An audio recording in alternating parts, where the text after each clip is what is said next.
एक ऐसे freedom fighter जिन्हें पूरी दुनिया जानती है, जिनका नाम है महात्मा गांधी जी। ये अपने जीवन काल में बहुत से आंदोलन किए और संघर्ष किए, लेकिन सबसे बड़ा संघर्ष ये था कि भारत को उन्होंने आज़ाद करवाया।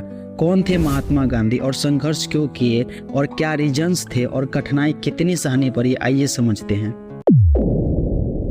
महात्मा गांधी एक चतुर राजनेता थे जिन्होंने अंग्रेजों की हुकूमत से भारत को आज़ाद कराने के लिए लड़ाई लड़े और गरीब भारतीयों के हक के लिए आवाज़ उठाए थे। अहिंसक विरोध का उनका सिखाया हुआ आज भी पूरी दुनिया में सम्मानों के साथ याद किया जाता है। अहिंसा और शांति का ये पुजारी जो खुद एक अमीर खानदान से ताल्लुक़ रखते हैं। महात्मा गांधी का नाम मोहनदास करमचंद गांधी था। उनका जन्म 2 अक्टूबर 1869 को हुआ था। महात्मा गांधी मुंबई के भावनगर कॉलेज में पढ़ाई कर रहे थे, लेकिन वो वहाँ खुश नहीं थे।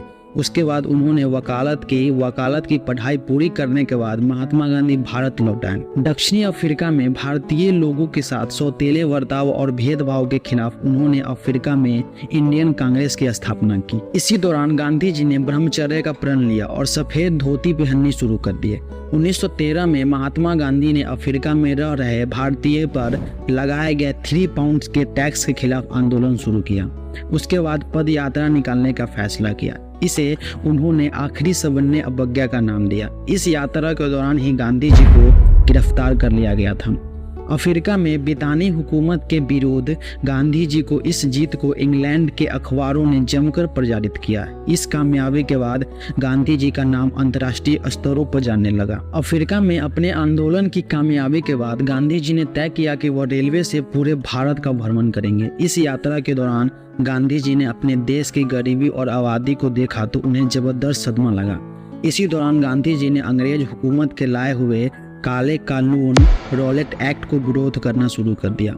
महात्मा गांधी के कहने पर पूरे देश में हजारों लोग इस एक्ट के खिलाफ सड़कों पर उतरे। तमाम शहरों में विरोध प्रदर्शन हुए, लेकिन इस दौरान कई जगहों पर हिंसा भड़क उठी। अमृतसर में जनरल डायर ने 20,000 लोगों पर गोलियां चलवा दी। इस हत्याकांड के गांधी जी को यह यकीन हो गया कि उन्हें भारत की आज़ादी का आंदोलन शुरू करना चाहिए।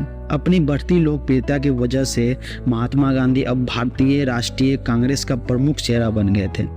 गांधी जी के अहिंसक आंदोलन की अपील मिल जाने पर भारतीय समाज के सभी वर्गों और धर्मों का समर्थन मिलने लगा। उन्होंने ब्रिटिश हुकूमत के खिलाफ लोगों के साथ मिलकर असहयोग आंदोलन की शुरुआत की। गांधी जी की अपील पर भारत की जनता ने ब्रिटिशर्स के खिलाफ बहिष्कार करना शुरू कर दिया। जब एक अखबार ने गांधी जी पर पाखंड का आरोप लगाया तो उन्होंने कहा, मैं भारत का देसी लिबास पहनता हूं क्योंकि यह भारतीय होने का सबसे आसान और कुदरती तरीका है। लंदन में हो रहे गोलमेज सम्मेलन में शामिल होने वाले भारतीय राष्ट्रीय कांग्रेस के इकलौते प्रतिनिधि थे महात्मा गांधी जी। ब्रिटिश साम्राज्य भारत को आजाद करने को तैयार नहीं था। साथ ही मुसलमान, सिख और दूसरे भारतीय प्रतिनिधि गांधी के साथ नहीं थे। गांधी जी ने ब्रिटिश हुकूमत के खिलाफ एक नए अहिंसक आंदोलन शुरू कर दिए, भारत छोड़ो आंदोलन। उसके बाद महात्मा गांधी और उनके पत्नी को जेल में बंद कर दिया गया। इसके बाद गांधी जी को जेल से रिहा करने की मांग को लेकर पूरे देश में हिंसक आंदोलन शुरू हो गए। कई महीनों के बाद 1944 में गांधी जी को जेल से रिहा कर दिया गया। भारत छोड़ो आंदोलन से पहले गांधी जी ने कहा था कि या तो हमें भारत को आज़ाद कराना चाहिए या इस कोशिश में अपना बलिदान कर देना चाहिए, लेकिन हम किसी भी कीमत पर आजीवन गुलामी का जीवन जीने के लिए राजी नहीं होंगे। भारतीयों के बीच बढ़ती आज़ादी की मांग दिनों दिन तेज होती जा रही थी।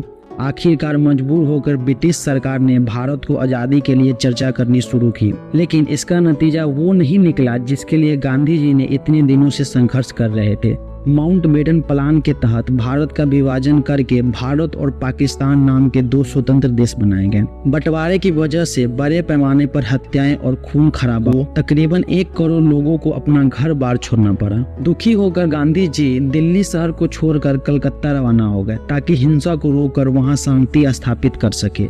एक दिन जब महात्मा गांधी बिरला हाउस में एक प्रार्थना सभा में जा रहे थे तो नाथूराम गोडसे ने महात्मा गांधी को सीने में 3 गोलियां मारी। मौत के बारे में खुद महात्मा गांधी ने कहा था, मौत के बीच जिंदगी अपना संघर्ष जारी रखती है, असत्य के बीच सत्य भी अटल खड़ा रहता है, चारों ओर अंधेरों के बीच रोशनी चमकती रहती है। ये महात्मा गांधी जी का कहना था। यहाँ तक वीडियो देखने के लिए आप सभी लोगों को तहे दिल से धन्यवाद।